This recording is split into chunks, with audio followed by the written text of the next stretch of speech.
नमो तस्य भगवतो अर्हतो सम्मा संबुद्धस्य। नमो तस्य भगवतो अर्हतो सम्मा संबुद्धस्य। सर्वांना माझा सप्रेम जय भीम।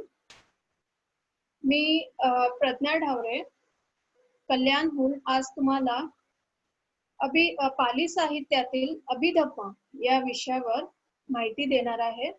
तर आजचा आपला तास 5वा आहे किंवा दिवस 5वा आहे, वर्ग 5वा आहे असं आपण समजू। मागच्या वेळेला आपण अहेतुक चित्त यावर माहिती बघितली होती, तर आज आपण शोभन चित्त याच्यावर माहिती घेणार आहोत। तर सर्वात प्रथम शोभन चित्ताबद्दल मला असं बोलायचं आहे की यामध्ये कुशलाचे 8 चित्त आहेत, विपाकाचे 8 चित्त आहेत आणि किरियाचे 8 चित्त आहेत। असे एकूण 24 चित्तांचा उल्लेख शोभन चित्तामध्ये झालेला आहे। तर सुरू करण्यापूर्वी मी रिक्वेस्ट करते की आपण वेबसाईटवर जाऊया www.tipitaka.org कडे आणि तिथून आपला अभ्यास सुरू करूया। अमोल सर, वेबसाईट कडे जायचंय आज।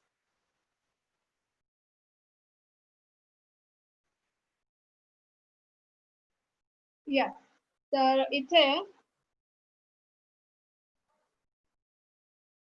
अभिधम्म पीठक मध्ये अभिधम्मत संग्रह मध्ये पहिल्या धड्यामध्ये जायचंय। पहिला धडा चित्त परिच्छेदो, यस। आणि तिथे खाली स्क्रॉल करत यायचंय। आणखीन खाली हे अकुशल चित्त आहे जे मागच्या वेळेला आपण बघितलेलं होतं, यस। आणखीन खाली या शोभन चित्त येते। आणखीन खाली चला, यस। आणखीन यस शोभन चित्त। शोभन चित्त तो शब्द असू द्यावर। आणखीन या ते वरची जे कामावचर शोभन चित्त लिहिले ना, ते आपलं टायटल आहे आज।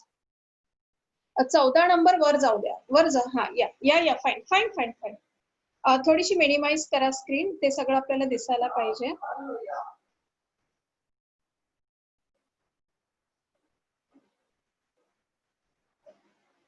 या आणखीन खाली टायटल बघायचं आपल्याला। 14 नंबर आहे टायटल। आपण मी 15 नंबर बघते माझ्या समोर। वर आणखीन वर आहे सर ते। खाली चला, स्क्रॉल खाली करा। ना अपोजिट डायरेक्शन सर। वर चला। 14 नंबर हा 16 नंबर दिसतोय मला आता।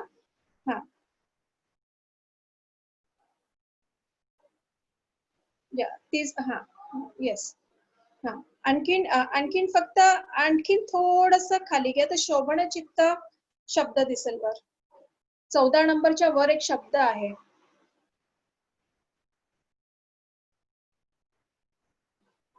आणखीन वर आहे सर तो।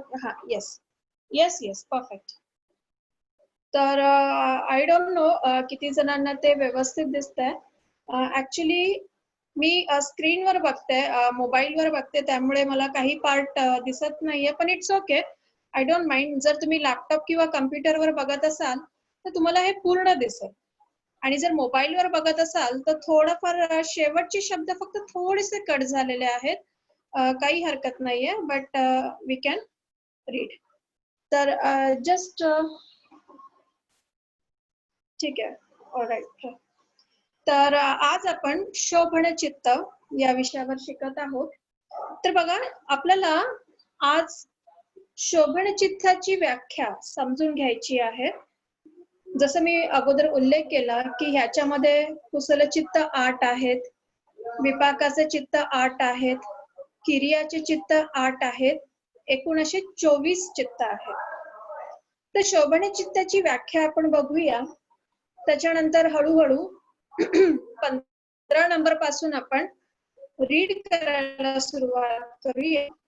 आणि त्याच्यामधले जे शब्द आहेत, ऍज पर माय नॉलेज हे बरेच शब्द आपल्याला आता माहिती झालेले आहेत, पण ह्याच्यामध्ये फक्त एक आणि दोनच असे दोन शब्द आहेत ज्याची एक नवीन आपल्याला आज माहिती घ्यायची आहे. तेवढे जर तुम्हाला समजले तर तुम्हाला इझिली शोभन चित्त काय आहे ते समजून जाईल. तर सुरुवात करते शोभन चित्त.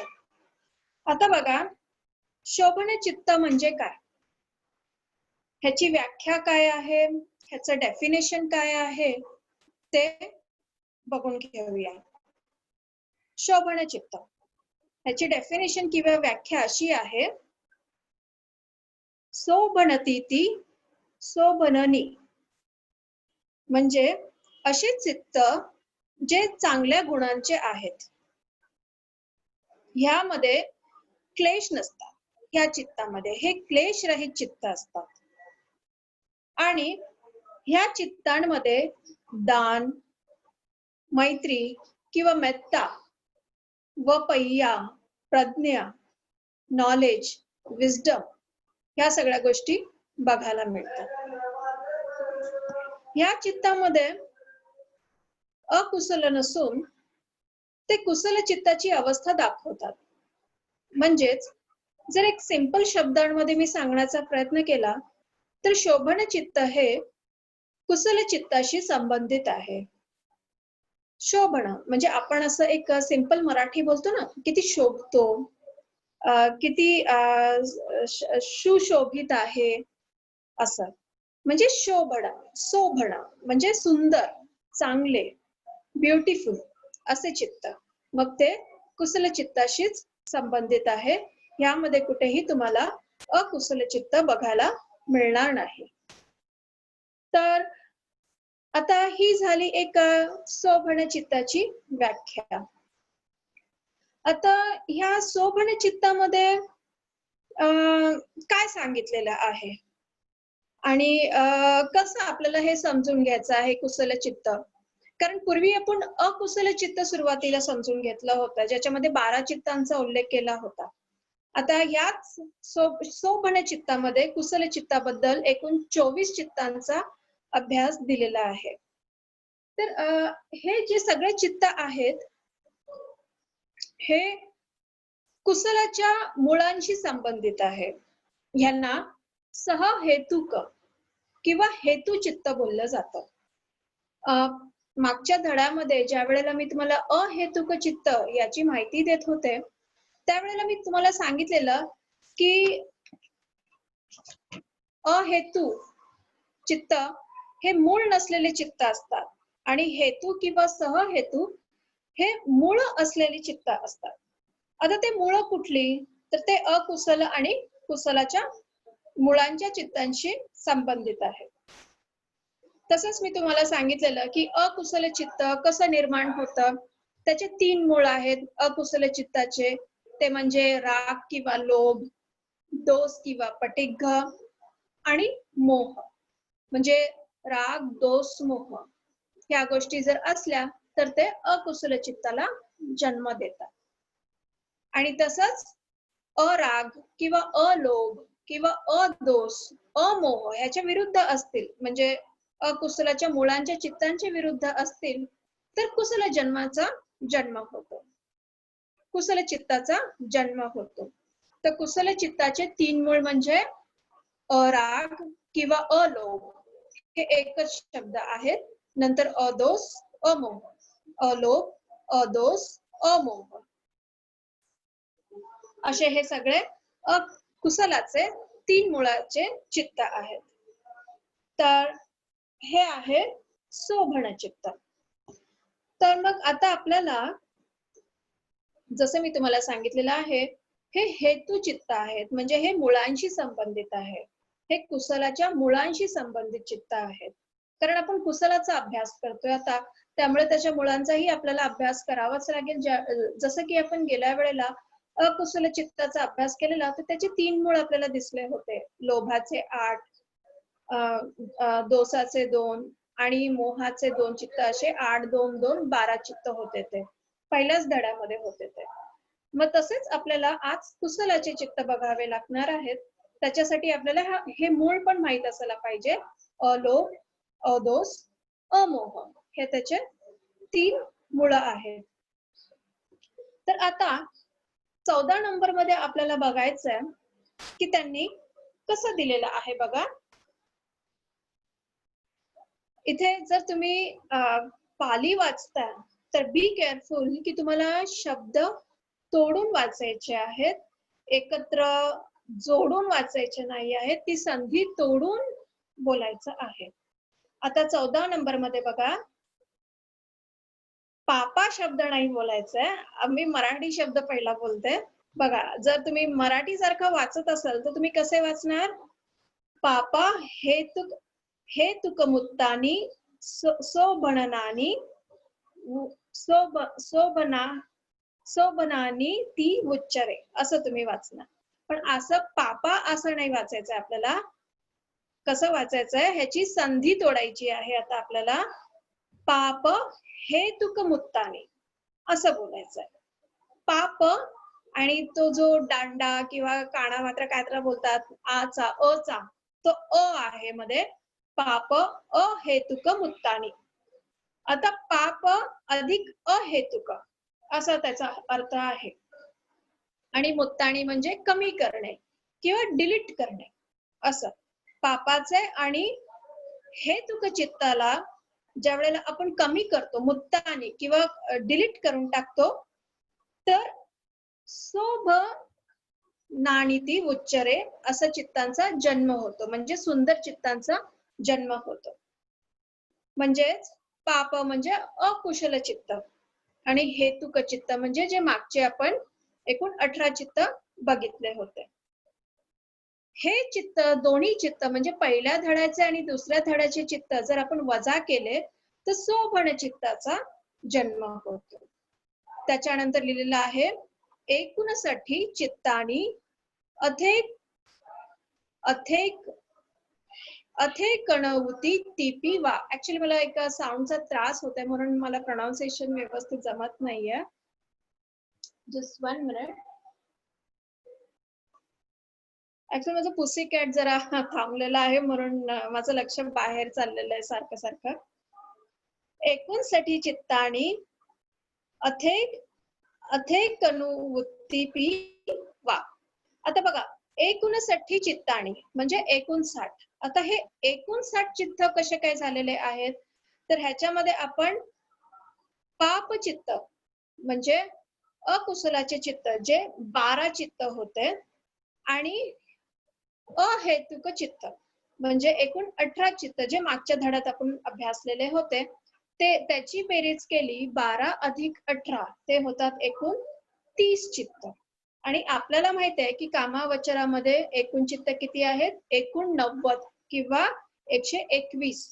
तर एकूण 90 वजा 30 केले आपण तर 59 चित्त तयार होतात म्हणजे राहतात. रिमेनिंग चित्ताचा टोटल 59. तर हे एकूणसाठी चित्त असं उल्लेख केलेला आहे किंवा इतर चित्त असं त्यांना म्हणायचं आहे. म्हणजे पाप अहेतुक मुत्तानी सोबनानी ती उच्चरे एकूणसाठी Chittani अथेक नवती पिवा.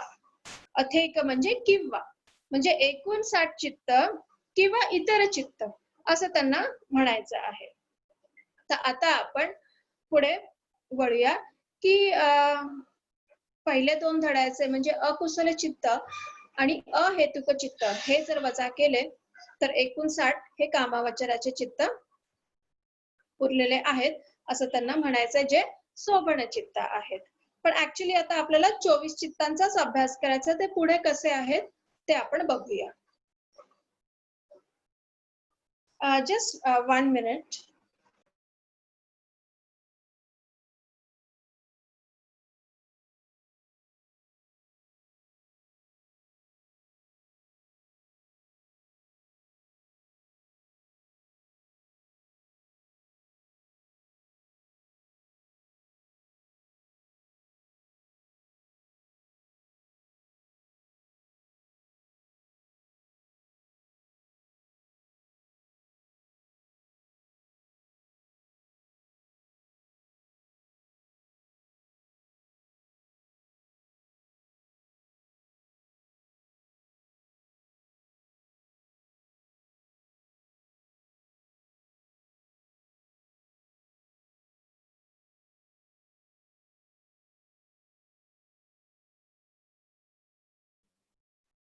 Yeah, so now I can concentrate. I'm sorry.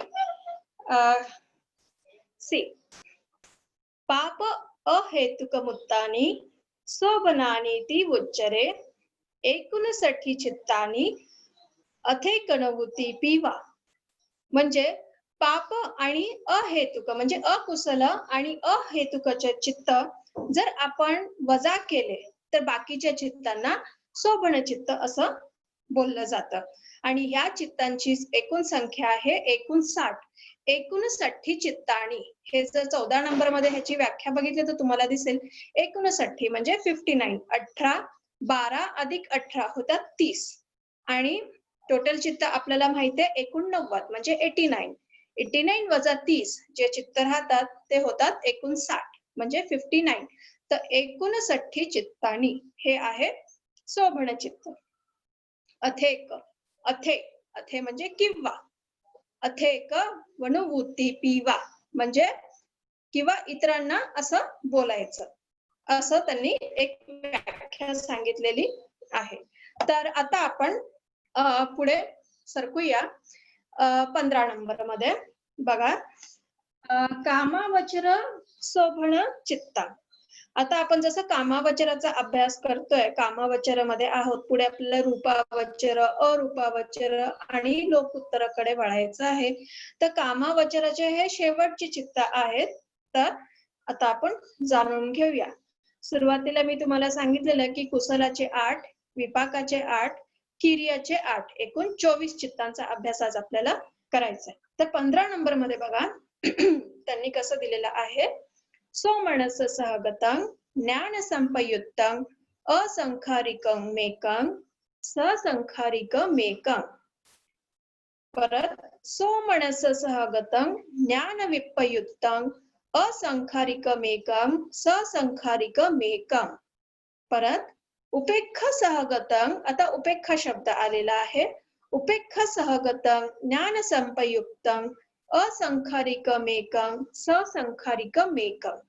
त्याच्यानंतर परत उपेक्षाचे आहेत 7 आणि 8 चित्त. उपेक्ष सहगतं ज्ञान विपयुक्तं असंखारिकमेकं सहसंखारिकमेकांती इमानी अठ्ठपी कामावचर कुशल चित्तानी नाम. बघा, इमानी अठ्ठपी शेवटच्या 15 नंबरच्या लाईन मध्ये तुम्हाला हा शब्द दिसेल. ऍक्च्युली मला इथे दिसत नाहीये पण माझ्याकडे इथं रायटिंग मध्ये आहे. That's why I can read.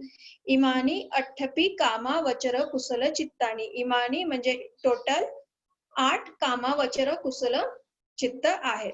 तर आता हे 8 चित्त काय आहेत? कामावचर कुशल चित्त. तर ते आता आपण जाणून घेऊया. बघा, ज्या वेळेला तुम्ही 15 नंबरच्या लाईनीमध्ये वाचताय, सोमनस सहगतं ज्ञान संपयुक्तं असंखारिकं मेकं ससंखारिकं मेकं. आता इथे आपण लक्ष देऊया पहिले ह्या 4 शब्दांकडे. बघा, हे 2 चित्त आहेत. ह्यांना वाचायचं कसं असतं? सोमनस सहगतं ज्ञान संपयुक्तं असंखारिकं मेकं. हे एक चित्त झालेलं आहे. परत त्याच्याच बाजूला दुसरं चित्त कसं बोलायचं? सोमनस सहगतं ज्ञान संपयुक्तं ससंखारिकमेकं असं बोलायचं आता आपल्याला. हे दुसरं चित्त झालं. कॉमा ससंखारिकं असंखारिकं आणि सहसंखारिकं असं जे दिलेलं आहे म्हणजे ते 2 चित्त आहेत. पण तुम्हाला परत रिपीट बोलायचं आहे, परत सुरुवातीपासून बोलायचं आहे, असा त्याचा अर्थ आहे. तर आता आपण इथे बघा, सोमनस सहगतं ह्या शब्दाचा अर्थ तर पूर्वी झालेला आहे. सोमनस म्हणजे चांगल्या मनाचा, ओके, आनंदित मनाचा, हर्षित मनाचा असं. आणि ज्ञान संपयुक्त. आता ज्ञान संपयुक्त हा शब्द आज नवीन आहे आपल्याला, जो आज आपण शिकणार आहोत. त्याच्यानंतर आहे असंखारिकं मेकं. हा शब्दही आपल्याला गेलेला आहे. जसं संखारिक मी तुम्हाला सुरुवातीला सांगितलं होतं म्हणजे साध्य करणे, टू अकम्प्लिश. आणि असंखारिक मेकं म्हणजे अनप्रॉम्प्टेड, विदाउट एफर्ट, जो बिनधास्तपणे करतो. जसं मी तुम्हाला ते आंबे तोडायचं एका मुलाचं उदाहरण पूर्वी दिलं होतं तसं. पहिल्या धड्यामध्ये हे आपलं झालेलं होतं अकुशल चित्तांमध्ये. त्याच्यानंतर आहे ससंखारिक मेकम, म्हणजे प्रॉम्प्टेड विथ एफर्ट, म्हणजे कोणीतरी प्रेरित केलेले आहे त्याला हे कृत्य करण्यासाठी. असं ससंखारिका मेकमच्या बद्दल मी प्रश्न टाकला होता मागच्या परीक्षामध्ये, कोणीतरी प्रेरित केलेले आहे असं ते चित्त आहे. तर आता आपण ज्ञान संपयुक्त हा एक नवीन शब्द आलेला आहे, त्याची ओळख आता आपण करणार आहोत. जर आणखीन थोडस पुढे गेला तर सोमनस सहगतं ज्ञान विप्पयुक्त, ज्ञान विप्पयुक्तं असंखारिकमेकं सहसंखारिकमेकं. बघा, ज्ञान संपयुक्तं आणि ज्ञान विप्पयुक्त ह्या दोन गोष्टींचा अर्थ आपल्याला समजून घ्यायचा आहे. अगोदर ज्या वेळेला आपण अकुशल चित्ताचा अभ्यास करत होतो त्यावेळेला दिठ्ठीगत संपयुक्त आणि दिठ्ठीगत विप्पयुक्त असे हे शब्द आलेले होते बघा. मिच्छा दिठ्ठी तिकडे होती आणि संपयुक्तं विप्पयुक्तं असोसिएटेड डिसोसिएटेड संबंधित असंबंधित याचा तसा अर्थ होतो. तर हाच तसा अर्थ आहे, पण ज्ञान हा शब्द आल्यामुळे थोडस ह्याचा जो मिनिंग आहे हा थोडासा वास्ट झालेला आहे, थोडासा वाढलेला आहे, थोडासा एक्सपान्शन झालेला आहे या शब्दाचं. तर आपण ते समजून आता घेऊया. तर ज्ञान संपयुक्त, आता बघा ज्ञान संपयुक्त ह्याची व्याख्या कशी आहे. जानाति यथा संभवा व पटिविज्जति ज्ञान ज्ञाने ज्ञानेन संपयुक्तं ज्ञान संपयुक्त असं म्हटलेलं आहे. परत वाचून दाखवते. जानाति यथा स्वभाव पटिविज्जति ती ज्ञान ज्ञानेन संपयुक्त ज्ञान संपयुक्त. It's difficult to understand, but simple words मध्ये मी सांगण्याचा प्रयत्न करते की जो जाणतो, जो ओळखतो, जो समजतो असं हे चित्त आहे. मग ज्ञान, ह्या ज्ञान ज्या वेळेला आपण बोलतो ना ज्ञानाचा साक्षात्कार होणे वगैरे, मग हे ज्ञान काय आहे. तर ज्ञान बघा, ज्ञानाचा समानार्थी शब्द म्हणजे पय्या पालीमध्ये, प्रज्ञा मराठीतून, किंवा इंग्लिश मधून विजडम किंवा ज्ञान, नॉलेज असेच आहे, म्हणजे एक ज्ञान. ओके, ज्ञान.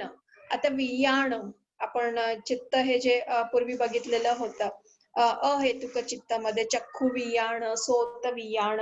ओके, दॅट इज वियाण अँड दिस इज अ ज्ञान. ओके, म्हणजे ज्ञान, नॉलेज, विजडम, पय्या.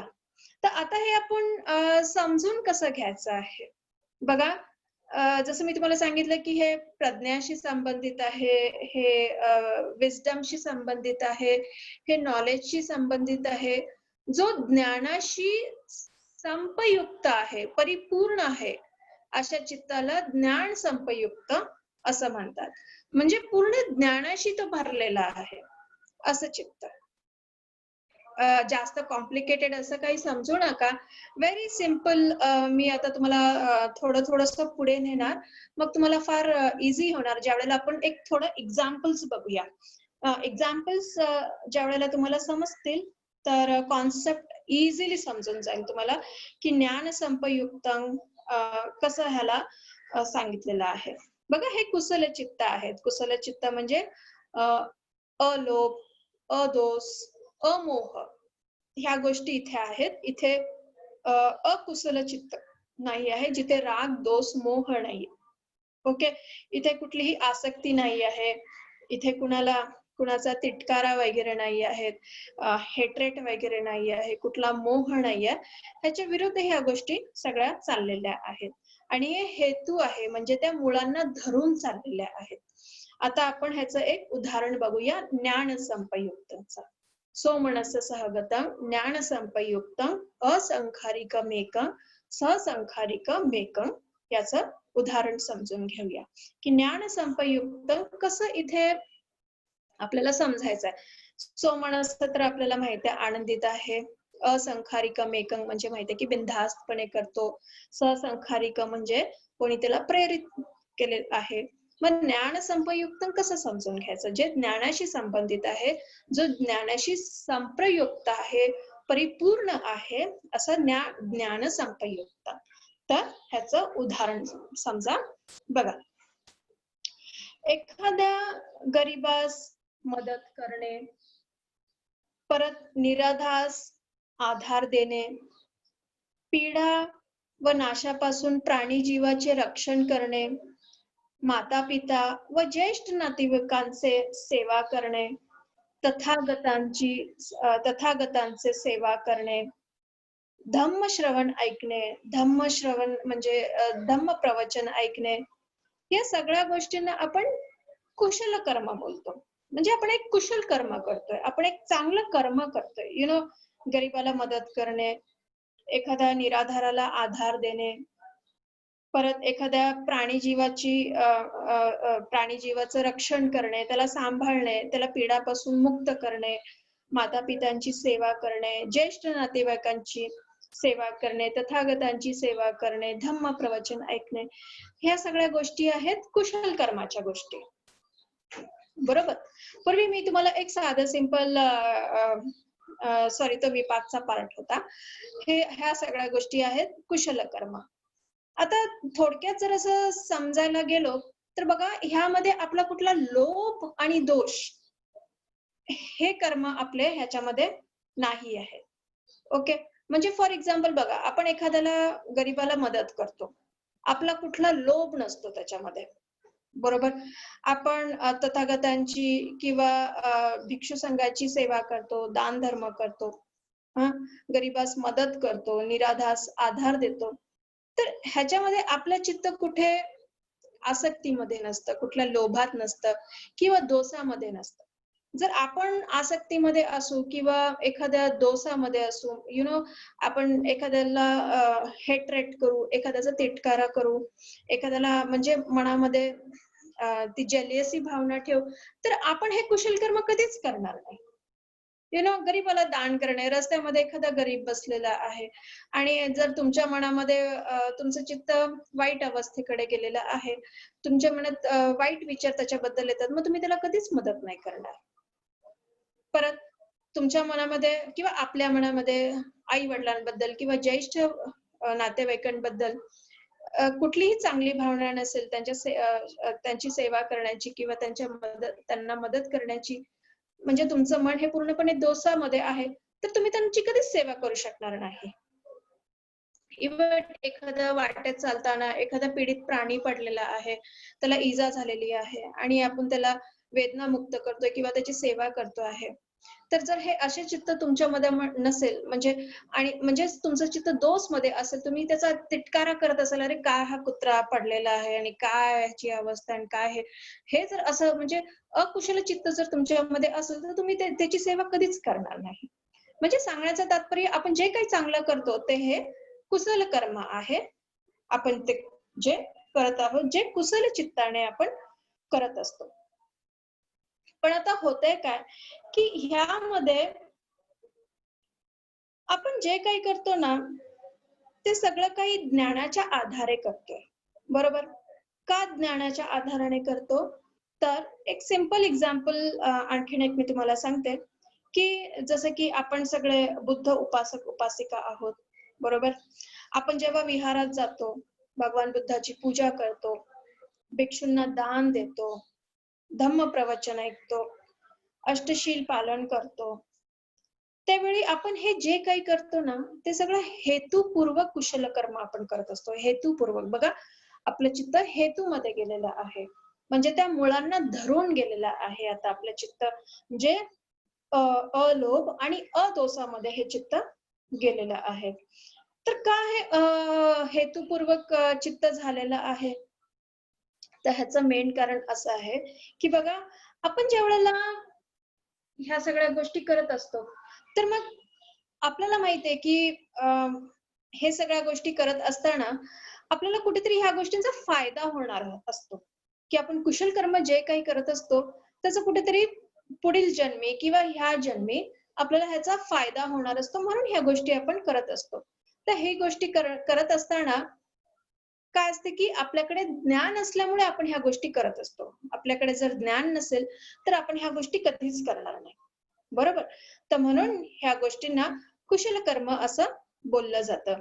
आणि जी गोष्ट जी ज्ञानाशी संबंधित आहे, म्हणजे हे जे तुम्ही कुशल कर्म जे मी आत्ताच एक उल्लेख केला होता, जे ज्ञानाशी संबंधित आहे, तुम्हाला त्याचं ज्ञान आहे, जे हेतुपूर्वक आहे, अशा चित्तांना ज्ञान संपयुक्तम किंवा मराठीतून ज्ञान संप्रयुक्त असं चित्त बोललं जातं.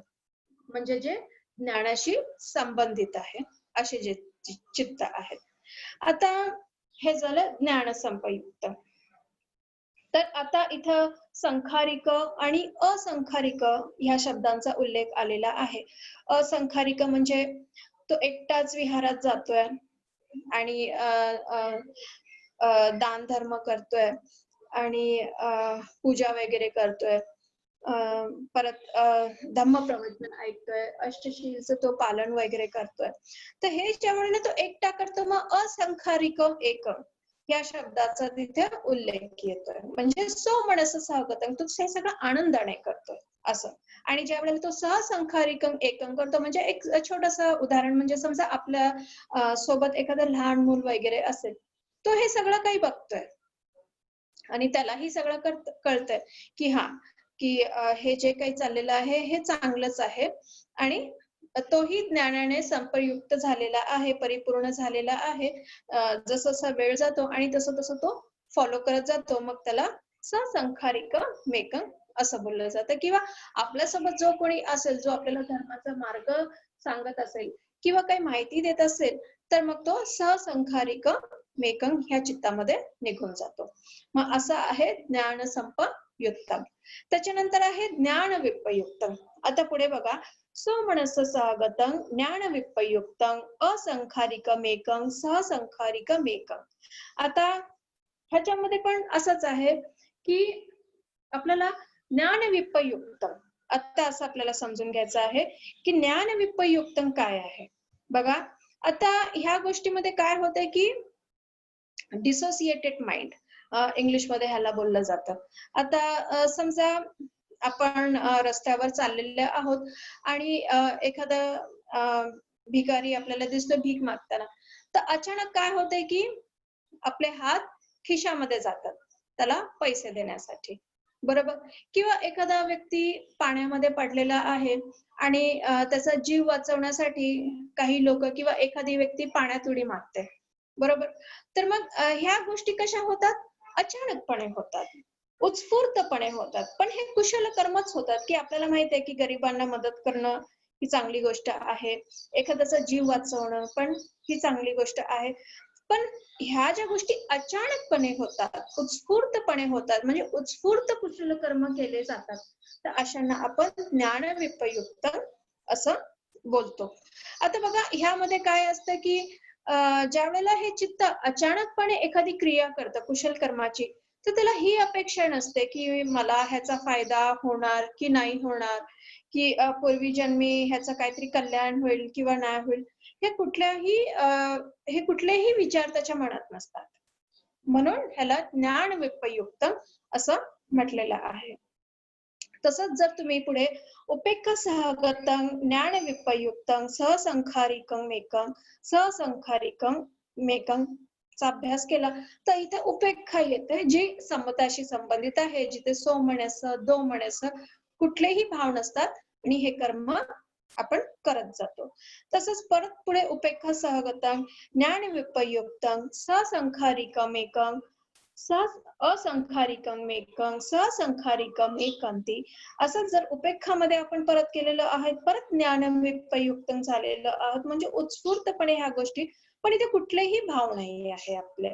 आपण उपेक्षामध्ये आहोत आणि हे आपण कर्म करत चाललेलो आहोत. तर अशाला आपण उपेक्षा सहगत ज्ञान विपयुक्त असंखारिकं मेकं आणि सहसंखारिकं मेकंती असं बोलतो. तर अशा प्रकारे हे 8 कामा वचर कुशल चित्त आहेत.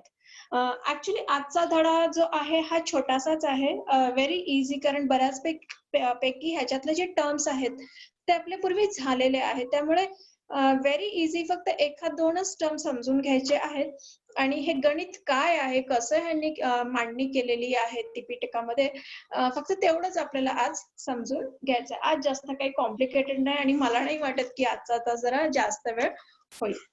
तर 16 नंबर मध्ये बघा, सोमनस सहगतं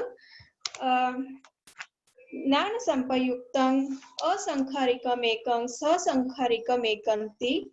परत पुढे, सोमनस्य सहगतं ज्ञानविपयुक्तं असंखारिकमेकं ससंखारिकमेकं. उपेक्षा सहगतं ज्ञानसंपयुक्तं ससंखारिकमेकं असंखारिकमेकं सहसंखारिकमेकं. उपेक्षा सहगतं ज्ञानविपयुक्तं असंखारिकमेकं सहसंखारिकमेकंति. इमानि अट्ठपि सह हेतुक कामावचर विपाक चित्तानि नाम. आता इथे आपल्याला विपाक चित्ताकडे जायचं 16 नंबर मध्ये. तर आता इथे होतंय काय की 16 नंबरचं जे चित्त आहे ते विपाकाशी संबंधित आहे. आता विपाकची व्याख्या यापूर्वीच मी तुम्हाला सांगितलेली आहे की रिझल्टंट, जो परिणामकारक आहे. म्हणजे एक सिंपल उदाहरण मी पूर्वी तुम्हाला दिलं होतं की एखादी बाई 25 लोकांचं अचानकपणे जेवण बनवते आणि जर तिचं चित्ताची अवस्था जर कुशल असेल तर जेवण पण बऱ्याचपैकी असं चांगलं चविष्ट होऊन जातं असं.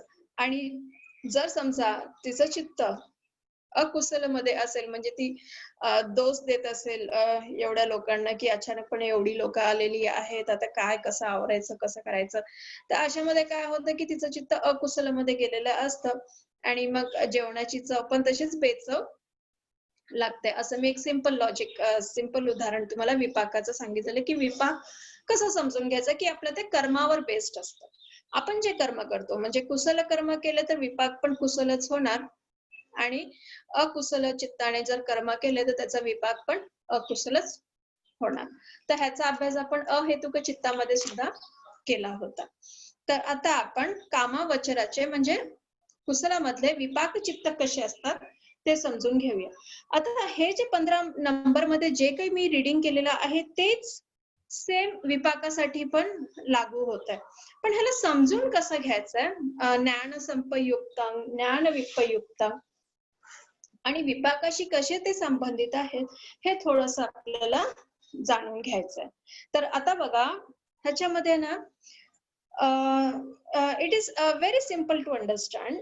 पण थोडंसं जर तुम्ही सतत अभ्यास जर करत असाल तर तुम्हाला ते इझिली समजून जाईल. आता बघा ह्या चित्तामध्ये काय असतं की ह्या जीवनातील कुशल कामावर जीवनातील मानसिक घडण तयार होते. म्हणजे असं म्हणायचं की जर तुम्ही एखादं कुशल कर्म या जीवनात केलं, बरोबर, तर त्याचा जो विपाक आहे तो तुम्हाला ह्या जीवनातही मिळू शकतो किंवा पुढच्या जीवनातही मिळू शकतो. असं जसं मी ज्ञान संपयुक्त तुम्हाला सांगितलेलं होतं की ते ज्ञानाशी संबंधित आहे. म्हणजे तुम्ही जी एखादी क्रिया करताय ते ज्ञान आहे म्हणून करताय की तुम्हाला माहिती की ह्याचा मला फायदा कधी ना कधी होणारच, आता किंवा नंतर ते होणार. म्हणजे जसं मी आपल्याला सांगितलं की विहारात जाणे, तिकडे बुद्ध पूजा करणे, अष्टशीलचं पालन करणे, दान धर्म करणे, ओके, धम्म प्रवचन ऐकणे, हे आपण एक कुशल कर्म करतो. मला सांगा असं का म्हणून आपण करतोय हे सगळं काही? काय गरज आहे आपल्याला हे सगळं काही विहारात जाऊन हे सगळं करण्याची, किंवा एखाद्या भिक्षू संघाला आपण बोलवतो किंवा एखाद्या भिक्खूला आपल्या घरी आपण बोलवतो, त्यांची आपण सेवा करतो, त्यांचं धम्मश्रवण ऐकतो आपण, पूजा करतो, परित्राण पाठ घेतलं जातं, आशीर्वाद घेतले जातात त्यांच्याकडून. ह्या सगळ्या गोष्टी करण्याचं कारण काय? तर आपल्याला माहिती आहे की हे एक कुशल कर्म आपण करतोय की ह्याचा कुठे ना कुठेतरी आपल्याला काहीतरी एक चांगला फायदा मिळेल, आपल्या घरात एक चांगले पॉझिटिव्ह व्हायब्रेशन्स निर्माण होतील, एक संस्कार आपल्या घरामध्ये निर्माण होतील. म्हणजे एक हेतुपूर्वकच ह्या गोष्टी सगळ्या चालल्या आहेत असं. मग आता ह्या ज्या वेळेला आपण हे कुशल कर्म करतो तर ह्याचा विपाक पण पुढे कुशलच होणार आहे. हेच कामावचराचे कुशल विपाक चित्त आहे, जे आता मी उल्लेख केलेला आहे 8 चित्तांचा. आता ह्याच्यामध्ये थोडंसं एक समजून घ्यायचं आहे आपल्याला, की बघा जर पूर्वी पूर्वी किंवा आता जरी समजलं तरीही चालेल आपल्याला. आपण पूर्वीच बोलूया, म्हणजे विपाक हा नंतर येतो, म्हणून आपण पूर्वी ह्या शब्दाचा वापर करूया. समजा जर पूर्वी आपलं चित्त अलोभामध्ये काही कर्म करत असेल, अलोभामध्ये बघा, अलोभ म्हटलेलं आहे, लोभ नाही आहे, अलोभामध्ये केलेलं आहे आपण एखादं चित्ताचं कर्म. तर या जन्मी काय होतं, त्या माणसाचा स्वभाव परोपकारी होतो. म्हणजे त्याचा विपाक कसा होतो, जेनरॉसिटी मध्ये होतो. म्हणजे दान धर्म करण्याची त्याची वृत्ती वाढलेली असते. बघा ह्याच्यामधून आहे ना, it is a very good example. म्हणजे आपण स्वतःचा स्वभाव काय आहे तो सुद्धा आपण ह्याच्यामध्ये ओळखून घेऊ शकतो, की कुठेतरी आपण मागच्या जन्मी किंवा काहीतरी असे कुशल कर्म केलेले असतात मागच्या जन्मी, किंवा मागे कुठेतरी काहीतरी असे चांगले अलोभातून बघा, अलोभामध्ये आहोत आपण, आपण ज्ञान संपयुक्त आहोत. ओके, आपल्याला माहिती आहे की काहीतरी चांगलं होणारच आहे, म्हणून आपण ह्या सगळ्या गोष्टी करतोय. जसं मी खूप सारे आता उदाहरण दिलं तुम्हाला. ओके, आई वडिलांची सेवा करणे, नातेवाईकांची सेवा करणे, विहारात जाणे, धम्मश्रवण ऐकणे, अष्टशील पालन करणे, तथागतांची सेवा करणे, भिक्खू संघांना दान देणे, किंवा भिक्खू संघांना आपण घरी बोलवतो, किंवा भिक्खूला आपण एक भिक्खू जरी आपण बोलवतो तर आपण त्यांची सेवा करतो, परित्राण पाठ ऐकतो, त्यांच्याकडून आशीर्वाद घेतो, त्यांची सेवा करतो. ओके, त्यांना दान धर्म आपण करतो. तर ह्या सगळ्या हे कुशल कर्म ज्या वेळेला आपण अलोभात राहून करत असतो, तर त्यामुळे त्याचा विपाक पण कसा होणार, कुशलच होणार. बरोबर, अलोभ हा कुशल चित्ताचा मूळ आहे, म्हणून त्याचा विपाक पण कसा होणार, चांगलाच होणार. मग अशामध्ये काय असतं, की ज्या वेळेला आपण एखादी गोष्ट अलोभामध्ये करतो, आता आपला कुठला लोभच नाहीये, हे सगळं करण्यामध्ये, अष्टशील पालन करणे, हे सगळं काही, पण आपल्याला माहितीये ह्याचा विपाक कुठे ना कुठेतरी चांगलं होणारच, आपल्यावर चांगले संस्कार घडणारच. म्हणून आपली चित्ताची अवस्था किंवा नंतर त्याचा जो विपाक असतो, त्याचा जो रिझल्ट असतो, तो कसा होतो, की नंतर माणसाचा स्वभाव नंतर नंतर ना बदलत जातो. तर मे बी ह्या जन्मी पण होऊ शकतं ते, किंवा पुढच्या जन्मी सुद्धा होऊ शकतं. बघा तुम्हाला वेगवेगळ्या प्रकारची माणसं सुद्धा दिसतील, की काही फार असे परोपकारी असतात, फार जेनरॉसिटी ह्या फिलिंग त्यांच्यामध्ये असतात, दान देण्याची क्षमता फार स्ट्रॉंग असते त्यांच्या लोकांमध्ये. असं भलेही काही असो, त्यांच्याकडे काही असो किंवा नसो, पण तरी सुद्धा ते दान देतात, कारण त्यांचं चित्त पूर्णपणे अलोभामध्ये असतं. आणि पूर्वी अलोभामध्ये असल्यामुळे परोपकाराची जी भावना उत्पन्न झालेली आहे, ते विपाक जे त्यांच्यामध्ये निर्माण झालेलं आहे, ते पूर्वी कुठेतरी त्यांनी अलोभामध्ये काहीतरी कुशल कर्म केलेले असतात, म्हणून त्याचा हा स्वभाव आता असं आपल्याला बघायला मिळतो. तसंच जर पूर्वी त्याचं चित्त कुठेतरी अदोषामध्ये असेल, ओके, म्हणजे उदाहरण, त्याने कुणाचा तिटकारा केला नसेल, कुणाचा द्वेष केला नसेल, कुणाशी तो भांडला नसेल, किंवा कुणावर राग ठेवला नसेल, हे दोषाचे चित्त आहेत. तर असं हे चित्त त्याचं अदोषमध्ये असेल पूर्वी, ओके, आणि त्याने अदोषामध्ये राहून कुठलं तरी चांगलं कर्म केलं असेल, तर पुढच्या जन्मी आपल्याला तो पूर्णपणे, म्हणजे जवळपास आपल्याला प्रेमळ व कारुणिक झालेला दिसतो. बघा अशी माणसंही आपल्याला बघायला मिळतात, कारुणिक असतात, लव्हिंग काइंडनेस ज्याला बोलतात, ज्यांच्यामध्ये मैत्री भावना खूप असते, त्यांना कितीही त्रास दिला, कितीही काही बोललं तरी मैत्री भावनेनेच असतात ते कधी चिडत नाही, नाराज होत नाही, फार प्रेमळ स्वभावाचे असतात. असेही मी लोक, खरं सांगते, अक्षरशः मी माझ्या ऑफिसमध्ये बघितलेले आहेत अशी लोक. ते आता मला रिअलाइज होतंय, की मे बी आता हा अभ्यास करताना मी असं जाणलं, की मे बी पूर्वी कुठेतरी त्यांनी अदोषामध्ये राहून काहीतरी कुशल कर्म केलं असेल, म्हणून ह्या जन्मी मला हे अशा स्वभावाची माणसं बघायला मिळतात, की फार प्रेमळ स्वभावाचे असतात. कितीही ताणतणाव असलो ऑफिसमध्ये, कितीही अडचणी असल्या तरी सुद्धा ते प्रेमळच असतात, फार करुणामय असतात. आमच्या कितीही अडचणी असतात, इतर गोष्टीही किती अडचणी असतात, पण तरी सुद्धा ते कधी डगमगत नाही. ओके, कुणावर राग करणार नाही, कुणाला ओरडणार नाही, फार प्रेमळपणाने, शांतपणे त्या प्रॉब्लेमचं ते सोल्युशन काढत असतात. बघा हे हे हळू-हळू आपल्याला आपला स्वभाव पण आपल्याला जाणता येईल, की आपला स्वभाव कसा आहे आत्ताच्या क्षणी कसा होतोय आपला स्वभाव, की आपला स्वभाव परोपकारीचा आहे का? की आपला स्वभाव प्रेमळ आहे का? तर हे जे गुण आपल्याला ज्या वेळेला मिळतात, तर पूर्वी काहीतरी कुशल कर्म आपण केलेले असतात म्हणून आपल्याला हे गुण मिळत असतात ह्या जन्मी, असं आपण समजायचं. आणि जरी समजा आपण अ, कुशल जरी कर्म नाही केले असेल, पण ह्या ज्ञानाच्या मार्फत ज्यावेळेला आपल्याला ज्ञान होतं, मग आपण त्या कुशल कर्माच्या मार्गाला लागत जातो. आपण त्या धम्माच्या मार्गाला लागत जातो आणि पुढे मग आपल्याला त्याचा विपाकही चांगलंच मिळत जातं. म्हणून ज्ञान असणं फार गरजेचं आहे. असंच आपल्याला एक सिंपल आणखीन एक तिसरं एक्झाम्पल मी विपाकाचं सांगते, की जर पूर्वी त्याचे चित्त कमजोर अधोस मध्ये असेल, कमजोर म्हणजे अधोस मध्ये असेल. ओके. पण ते कमजोर आहे. ओके. म्हणजे तो पूर्णपणे अदोषामध्ये नाही आहे. म्हणजे थोडाफार त्याला राग येतो किंवा काय अ, असं किंवा तो दुसऱ्यांबद्दल हेट्रेट किंवा जेलियसी भावना, तिटकारा ही भावना ठेवत असेल मध्ये, तर त्याचा स्वभाव, त्याचा विपाक काय होतं, की त्याचा स्वभाव हा रागीट होत जातो, भांडखोर होत जातो नंतर असं. असं आपल्याला सांगितलेलं आहे. बघा ह्याच्यामध्ये अलोभ, अदोष या गोष्टींचा खूप चांगला उल्लेख केलेला आहे आणि त्याचा विपाक कसा होतो नंतर ह्याचाही चांगला उल्लेख दिलेला आहे. विपाक बघा रिझल्ट म्हणजे तो स्वभाव कसा होत जातो माणसाचा. असं खूप छानपणे कामावचर अहेतुक विपाक चित्त चे हे उदाहरण आहे जे मी तुम्हाला सांगत आहे. त्याच्यानंतर आहे अमोह. आता एखाद्याने अमोहामध्ये राहून बघा मोह हे फार वाईट चित्त असतं. हे अकुशलाचे चित्त आहे. पण ज्यावेळेला अमोह हे ज्यावेळेला चित्त असतं म्हणजे त्याच्यामध्ये ज्ञानाचा साक्षात्कार होऊन जातो. ओके. मग असं एखादं कर्म त्याने जर पूर्वीच्या जन्मी अमोहामध्ये जर राहून केलं असेल, तर ह्या जन्मी बघा तो व्यक्ती कसा होतो? हुशार होतो, बुद्धिमान होतो आणि समंजस होतो. त्याच्यामध्ये समंजस भावना फार चांगली होते. एखादा निर्णयाच्या घेण्याबाबतीत तो हुशार होतो आणि बुद्धिमानही होतो. का? तर त्याने पूर्वी कुठेतरी अमोहामध्ये राहून एक कुशल कर्म केलं जातं. आणि ह्याचंच उलटं जर आपण बघितलं, जर समजा तो मोहामध्ये राहून एखादं कर्म करतोय तो. बरोबर? एखादं कर्म करतोय मोहामध्ये राहून म्हणजे अकुशलच कर्म करतोय तो. कारण मोह हे अकुशलाचं मूळ आहे. यू नो तर तिसरं मूळ आहे. तर हे मोहामध्ये जर ज्यावेळेला एखादं कर्म ज्यावेळेला तो करतो, मग ह्या जन्मी त्याचा विपाक कसा होतो माहितीये?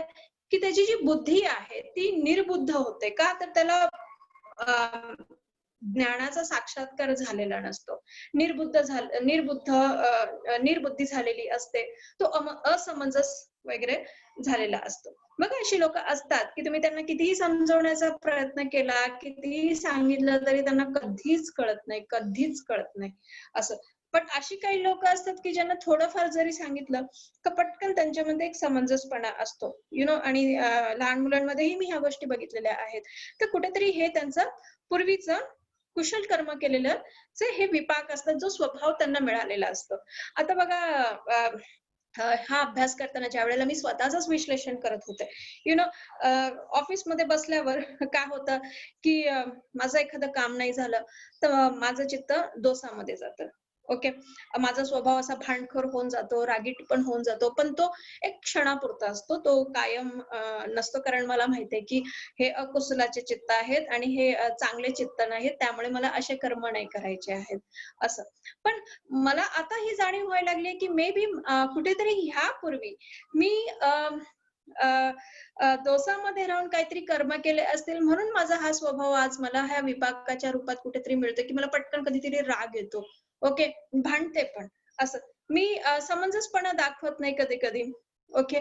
का तर समोरची व्यक्ती वागतेच तशी आणि बियॉन्ड द कंट्रोल ह्या गोष्टी पण होऊन जातात माझ्या, असं. पण आता ज्यावेळेला मी विपाकाचा चित्ताचा अभ्यास करते, तर मग मला असं कुठेतरी वाटतं, की हां, पूर्वी केलेले हे कर्माचंच फळ आता मला मिळतंय, की ह्या गोष्टी मला पटकन माझ्यामध्ये येतात, की राग पटकन येतो किंवा भांडखोर स्वभाव पटकन होतो. असं.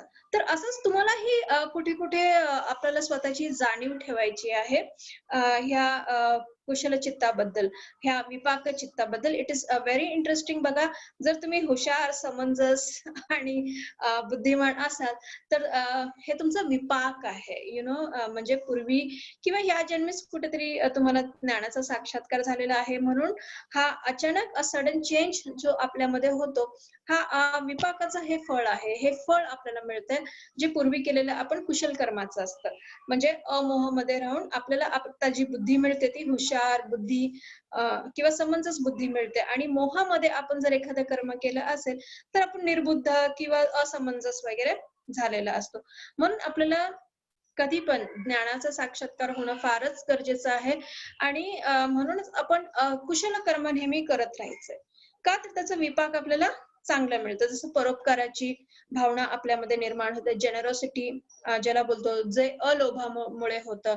परत अदोषामुळे आपला स्वभाव प्रेमळ होतो. तसंच अमोहामध्ये आपण राहून बुद्धिमान, समंजस, हुशार वगैरे होतं. अलोभ, अदोष, अमोह, बघा हे कुशलाचे चित्त आहेत, आणि त्याचा विपाक कसा होतो हे आता आपण ओळखून घेतलेलं आहे. तर अशाच प्रकारे हे एकूण 8 प्रकारचे कामावचराचे विपाकाचे चित्त आहेत. नंतर 17 नंबर मध्ये जर तुम्ही वळाला, तर बघा तिथे पण तुम्हाला परत सोमनस सहगतं ज्ञान संपयुक्तं असंखारिकमेकं सहसंखारिकमेकं दिसणार. सोमनस सहगतं ज्ञान विपयुक्तं असंखारिकमेकं सहसंखारिकमेकं, हे चौथं चित्त. परत उपेक सहगतं ज्ञान संपयुक्तं असंखारिकमेकं सहसंखारिकमेकं, हे 5 आणि 6, आणि नंतर 7 आणि 8. उपेक्ख सहगतं ज्ञान विपयुक्तं असंखारिकमेकं सहसंखारिकमेकंती इमानी अठ्ठपी सह हेतुक कामावचर किरिय चित्तानी नाम. आता बघा इथं इमानी अठ्ठपी 17 नंबरवर आहोत आपण. इमानी एकूण 8 सह हेतुक कामावचर किरिय चित्त हे आहेत. आता किरिय चित्ताकडे आपल्याला वळायचं आहे. तर आता हे किरिय चित्त काय आहेत बघा. पूर्वी मी तुम्हाला सांगितले होते की किरिय चित्त म्हणजे इनऑपरेटिव्ह, अकार्यात्मक चित्त असं ह्याला बोललं जातं. तर आता हे 8 प्रकारचे चित्त आहेत. आता ह्याच्यामध्ये पण सेम तेच डेफिनेशन्स जे तुम्ही आता पूर्वी जे बघितले होते, तेच सेम सेम सेम सगळे रिपीट झालेले आहेत. ह्याच्यामध्ये काहीही फरक नाही आहे. फक्त ह्याचा जो अर्थ समजून घ्यायचा आहे तो थोडासा वेगळा आहे. जसं मी तुम्हाला पूर्वी आता कामावचर कुशल चित्त सांगितलं, नंतर विपाक, आणि आता किरिय चित्त आपल्याला कसं समजून घ्यायचं आहे. आता बघा, विपाक आणि किरिय चित्त या दोघा चित्तांना एकत्र केलं तर अव्याकृत चित्त असं त्याला बोललं जातं. हे पूर्वी मी तुम्हाला अहेतुक चित्तामध्ये सुद्धा ह्याची ओळख करून दिली होती. आणि बघा, अव्याकृत चित्त म्हणजे विपाक आणि किरिय हे दोघांना ज्या वेळेला एकत्र केलं जातं, विपाक अधिक किरिय चित्त बरोबर अव्याकृत चित्त. आता हे अव्याकृत चित्त असं चित्त आहे की ह्याच्यामधून दुसऱ्या चित्तांचा उगम नाही होत. हे असं चित्त आहे. तर हे असं चित्त ना आपल्याला युजली अरहंत यांच्यामध्ये बघायला मिळतं. आता पूर्वी मी तुम्हाला अरहंतांची व्याख्या सांगितलेली होती की त्यांच्यामध्ये अकुशल चित्त अजिबात नसतात, फक्त कुशलच चित्त असतात असे. पण आता होतंय काय की अरहंत जे असतात हे नेहमी कुशल कर्म करत असतात, बरोबर. पण आता ज्यावेळेला आपण, जसं मी आता तुम्हाला पूर्वी सांगितलेलं होतं, ह्याचे कुशल चित्त आणि विपाक चित्त कामावचराचे अशोभन चित्त, तसेच जसं आपण कुशल कर्म करतो तसेच विपाक पण होत राहतं. पण आता अरहंताच्या बाबतीत काय होतं माहितीये, ज्या वेळेला हे कुशल कर्म करत असतात त्याचे विपाक होत नाही, कधीच होत नाही. का? तर हे एक व्हेरी इंटरेस्टिंग आन्सर, हे नेहमी लक्षात ठेवा. का? तर अरहंत जे असतात हे नेहमी तृष्णामुक्त असतात, अनासक्त असतात, बरोबर. त्यांच्यामध्ये कुठलीही आसक्ती नसते असं. त्यामुळे त्यांच्याकडे ते मूळच नसतात आणि म्हणून ह्या चित्तांना क्रियाचित्त किंवा किर्यचित्त, इनऑपरेटिव्ह, अकार्यात्मक, हे पुढे कुठलेच कर्म करत नाही, हे असे चित्त असतात. हे एकूण 8 चित्त आहेत. जर तुम्ही ह्याला रीड केलं तर हे पण सेम तसेच आहेत जसं मी तुम्हाला 16 आणि 17 मध्ये वाचून दाखवलंय. आता ह्याचे तसे उदाहरण वगैरे तर नाही येत मला, पण आपल्याला हे समजून घ्यायचं आहे की किर्यचित्त हे युजली अरहंतामध्ये बघायला मिळतात.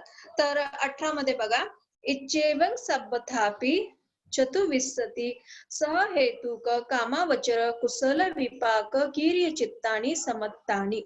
मग अशा प्रकारे एकूण चतुर्विंशति म्हणजे 24 सहहेतुक कामावचर, सहहेतुक कामावचरामध्ये कुशलचित्त, विपाक, किर्यचित्त समाप्त झालेले आहेत.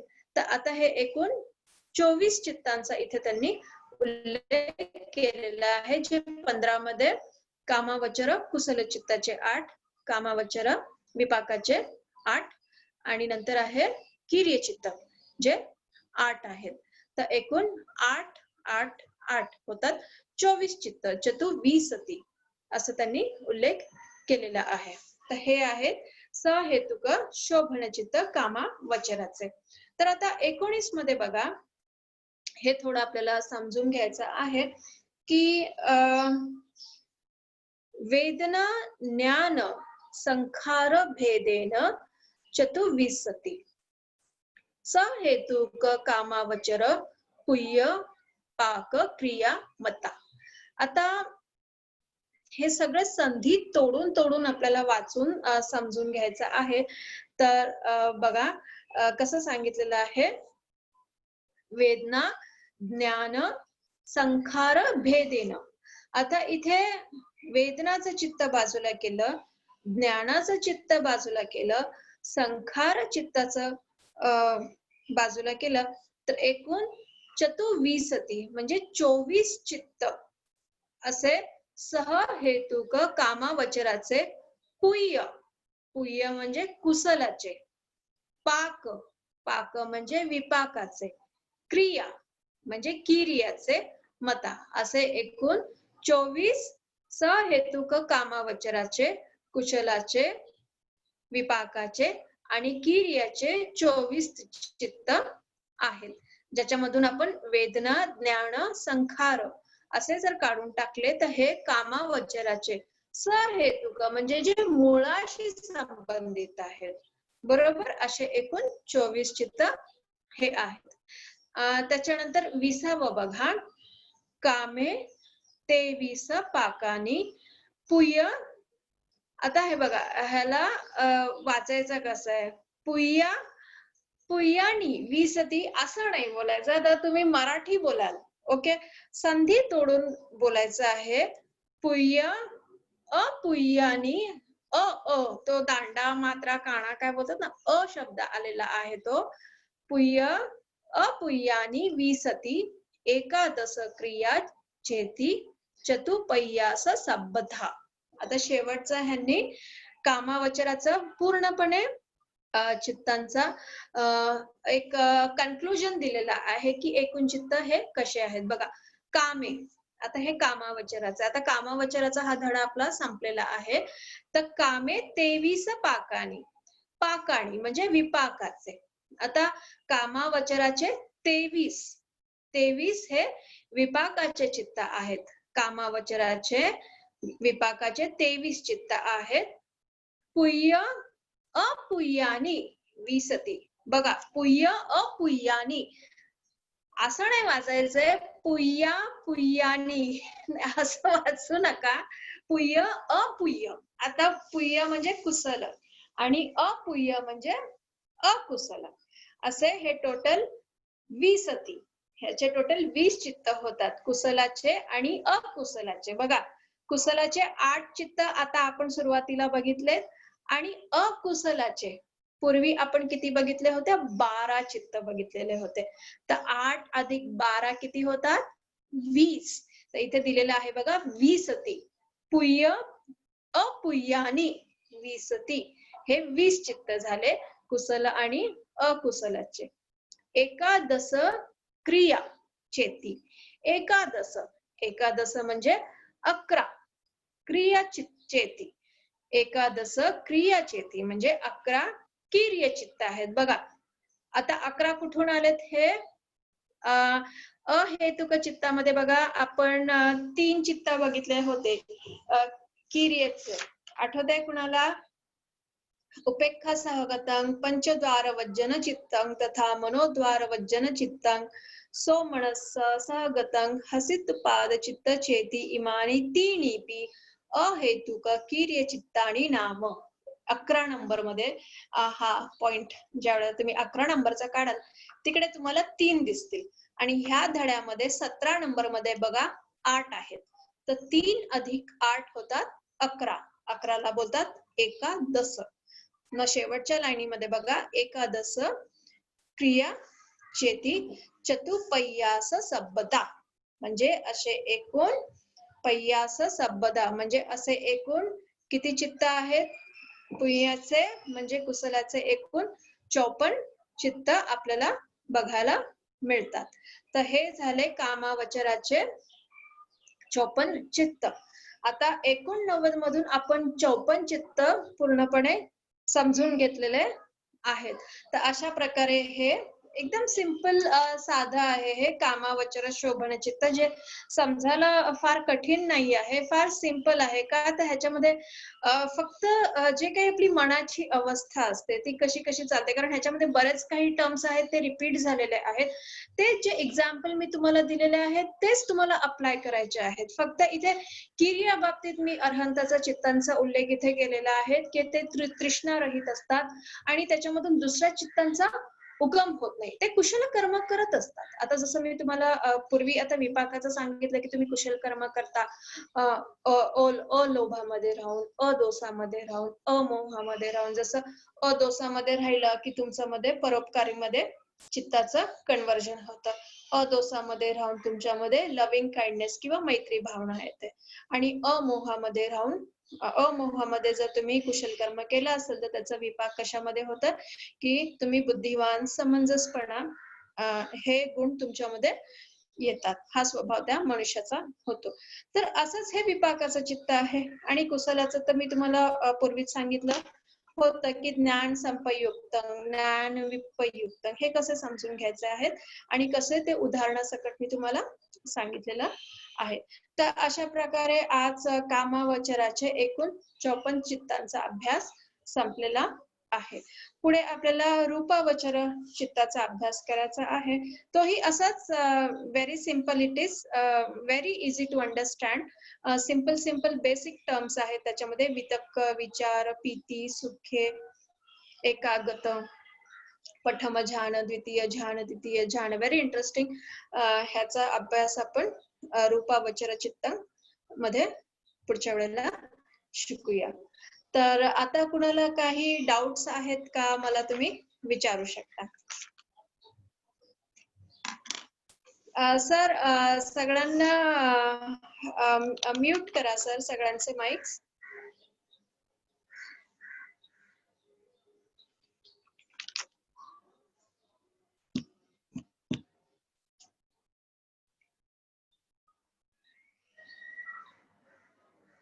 Hello sir,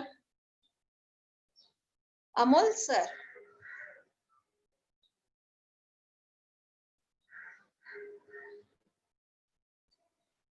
hello sir. Sir बहुतेक जागेवर नाही आहेत. अमोल सर. हा मॅम, ऍक्च्युली म्यूट आहे ना, तर ते अनम्यूट करायला वारंवार ते डिस्टर्ब हे होत आहे. Hello hello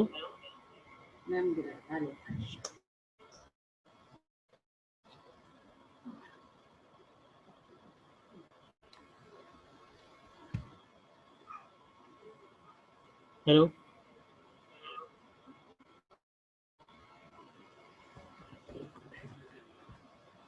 madam sir. Oh no. या बोला. हा आता म्यूट झालेला आहे. कुणाला काही प्रश्न आहेत का? मॅडम सगळ्यांचे माईक बंद आहे. हो तुम्ही ओपन करून टाका सगळ्यांचे माइक्स. विचारा कुणाला काही प्रश्न आहेत का?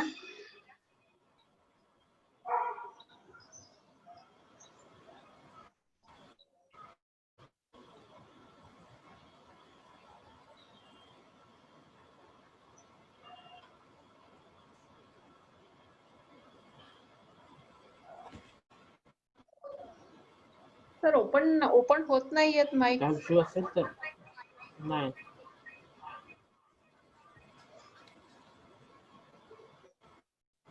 इश्यू असेल तर चॅट बॉक्सवर लिहा किंवा रेज हँड असं काहीतरी आहे, तर ते तुम्ही यूज करू शकता.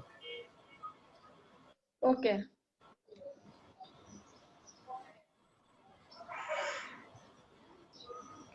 कुणाला काही प्रश्न असतील तर तुम्ही चॅट बॉक्स मध्येही टाकू शकता किंवा रेज हँड करा.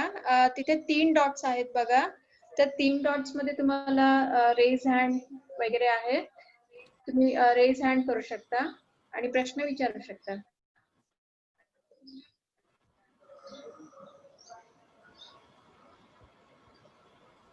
सर ओपन होत नाहीयेत का माइक्स कुणाचे?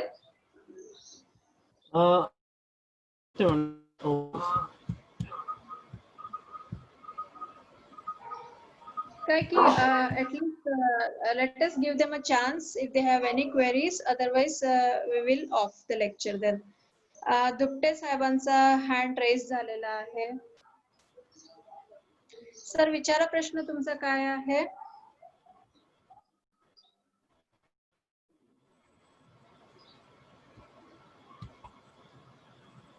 बबिता ढोके यांचाही रेज हँड आलेला आहे.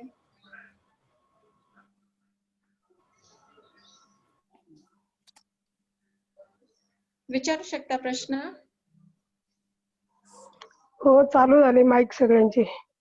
हो होतायत सगळ्यांचे होतायत.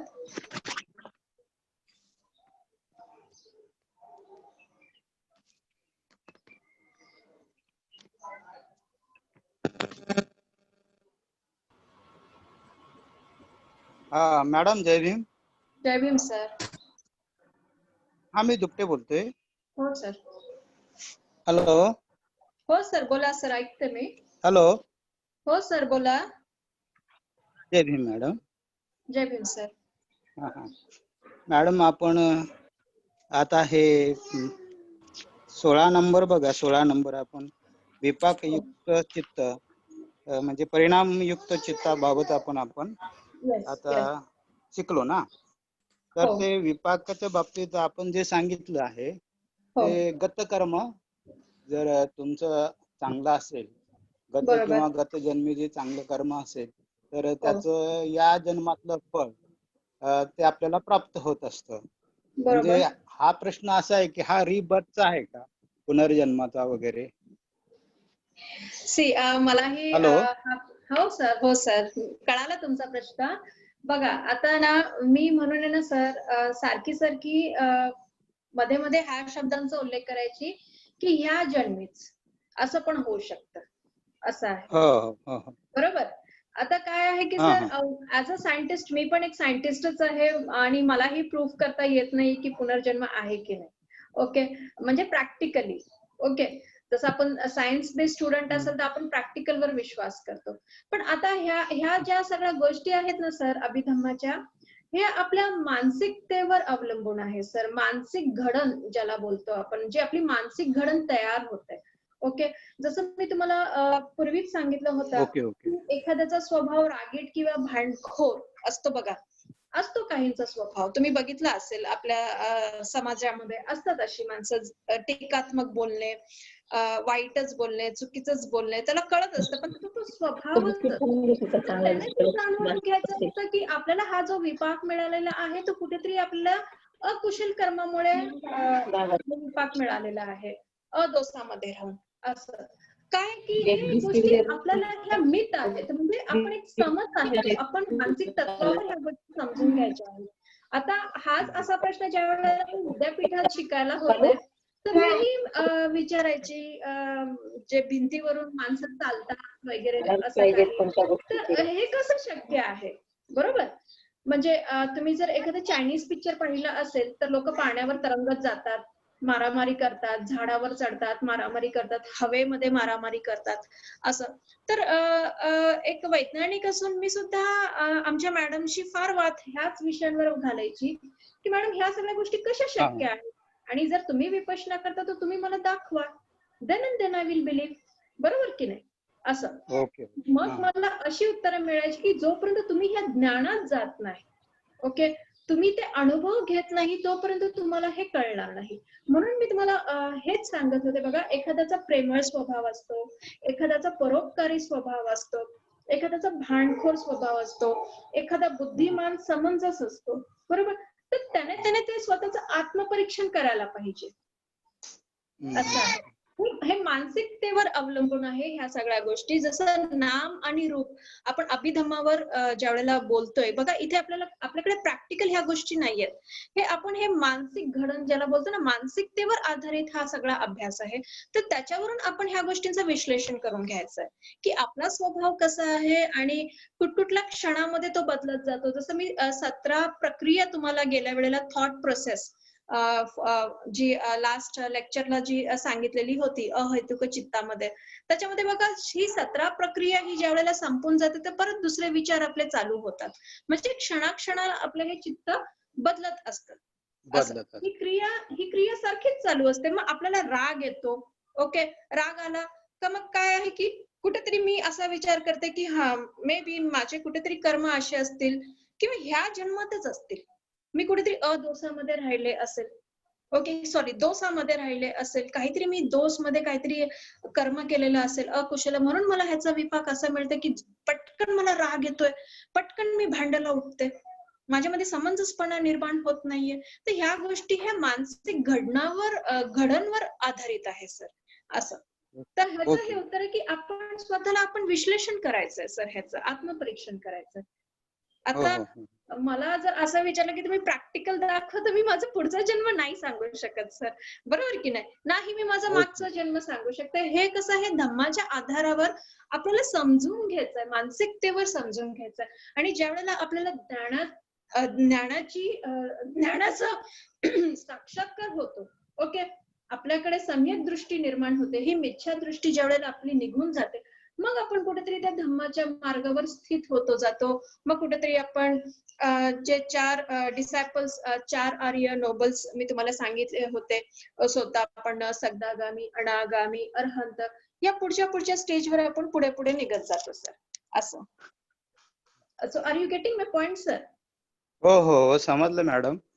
मला एवढंच म्हणायचं होतं की हा आपला जो आपल्या धम्मातील कर्म सिद्धांत आहे आणि हिंदू मायथॉलॉजी नुसार जो कर्म सिद्धांत आहे, तर हिंदू मायथॉलॉजी नुसार जो कर्म सिद्धांत आहे, आपण या अवस्थेमध्ये आहोत. आपण आपला सर्व समाज, अस्पृश्य समाज आहे, तो या अवस्थेमध्ये का आला, तर हिंदूच्या याच्यानुसार, सिद्धांतानुसार आपण गत जन्मातलं जे पाप केलेलं आहे, तर त्या पापाचं प्रायचित्त म्हणून तुमचा याच्यामध्ये जन्म झालेला आहे आणि तुम्हाला लोकांची, दुसऱ्यांची सेवा करावीच लागणार आहे आणि सेवा केली तरच तुम्हाला या जन्मातून तुमची मुक्ती होईल.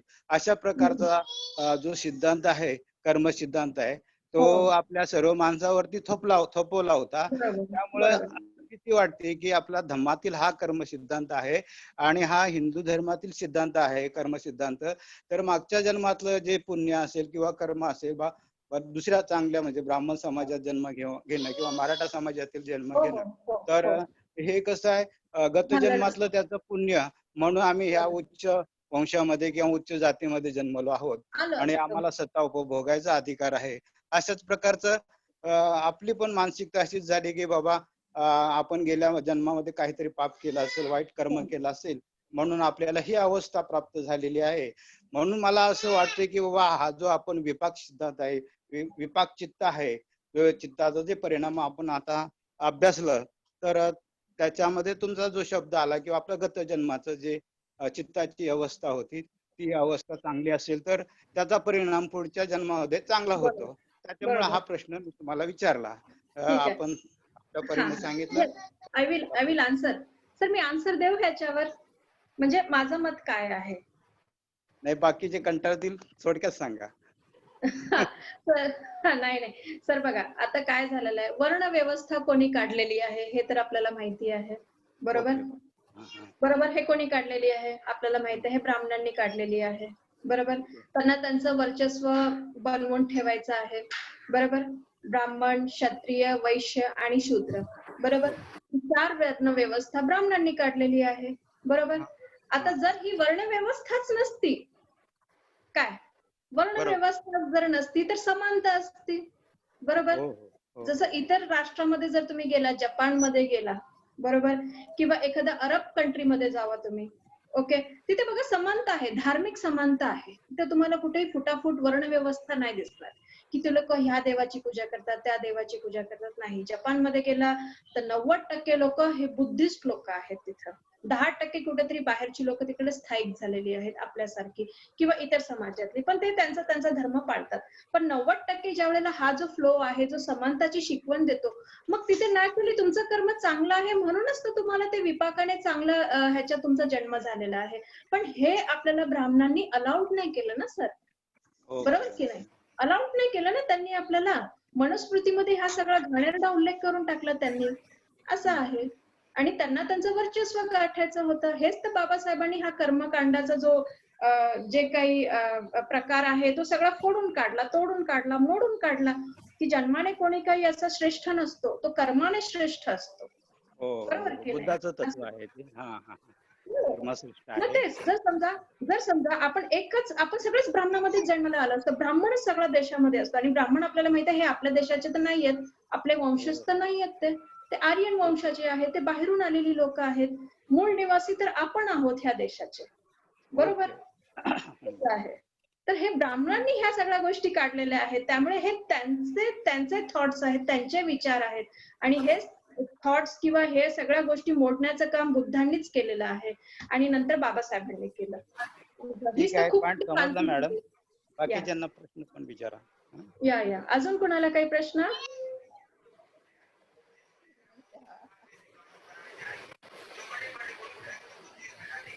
अजून कोणाला काही प्रश्न विचारायचा आहे?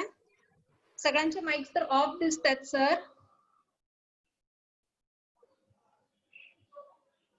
हो मॅम, त्यांनीच हे केलं, अनम्यूट केलं.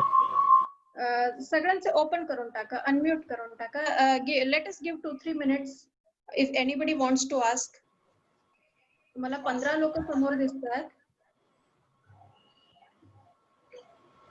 मला वाटतं मध्ये बबिता ढोके मॅडम यांनी सुद्धा हात वर केला होता. त्यांना काही प्रश्न आहे का? नसेल तर मग आपण लेक्चर एंड करूया. मी अजून वाटलंच 2 मिनिटं थांबते. 6:15 आपण एंड करूया. अनम्यूट करून टाका सगळ्यांचे, सॉरी म्यूट करून टाका. नाही सर, सगळ्यांचे ऑफ आहेत, किंवा प्रत्येकाने आपापल्या हाताने फोन ऑन करून टाका. खोब्रागडे सर, तुम्हाला काही विचारायचं आहे? चाबुकस्वार मॅडम तुम्हाला काही? पवार मॅडम, बोरखडे, गवई मॅडम आहेत, मधुमाला मॅडम आहेत. इथे मला आर्यन मेश्राम सर कोणी दिसतात, सुनील उमारे सर, शालिनी मॅडम. कुणाला काही प्रश्न आहेत का? माइक्स ओपन होत नाहीयेत अजून. नाही, तुम्ही समजूनच खूप छान सांगितलं, सगळ्यांना समजलंय. Thank you madam. तुम्हाला मागचा प्रश्नपत्रिका सोडवताना आली? हो, नाही आली, तेच म्हटलंय. परत नेक्स्ट पेपरला तुम्ही तयारीत राहता, तुम्हाला होईल. मी भेटते. ठीक आहे, मी भेटते, तुम्हाला फोनवर सांगते. ओके, चालेल. आणखीन कुणाला काही बोलायचंय, विचारायचंय?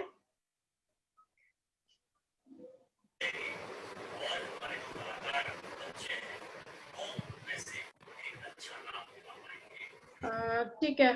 आय थिंक सगळ्यांचे माईक तर खाली ऑफच दिसतात मला. शिरसाट मॅडम कडून, ढोके मॅडम, बोरखडे, पवार मॅडम, शालिनी आणि विवो 1804 जे लास्ट आहे त्यांचाही माईक ऑफ आहे. तर I think so we will end up the lecture. Sir, Amol sir,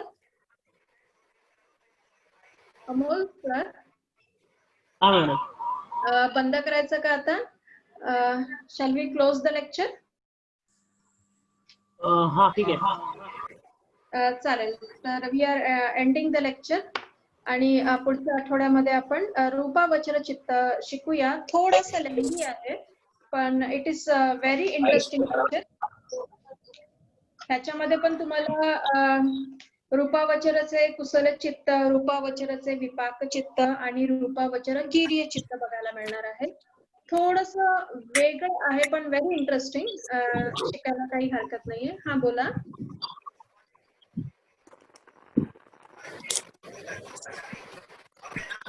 तर ह्याचा अभ्यास आपण पुढच्या आठवड्यात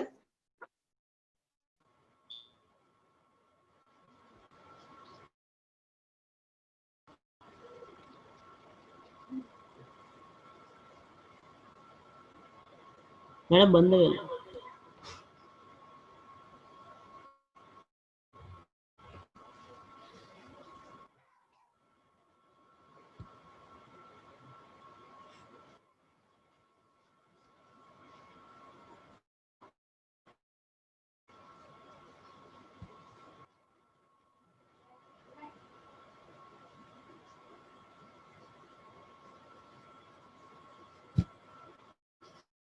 मॅडम माईक अनम्यूट करा.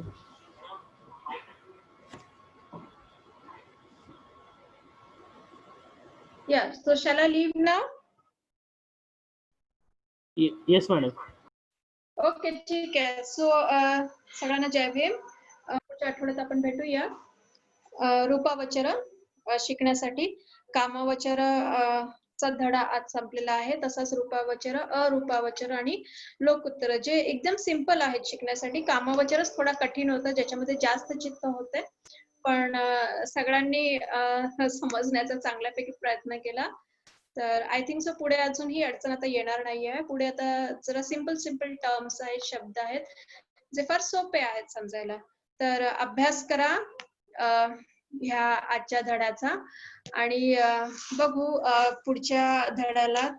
तिसरा लेक्चर आपला संपून जाईल. मग त्याच्या पुढच्या आठवड्यात आपली परत एकदा टेस्ट होणार आहे अहेतुकवर आणि शोभणावर आणि रूपावचर चित्तावर असं. तर 6 धड्यांची टेस्ट आपली पूर्ण होऊन जाईल. ठीक आहे. तर okay, so I am leaving now. Jai Bhim. Take care and be happy. Okay, bye.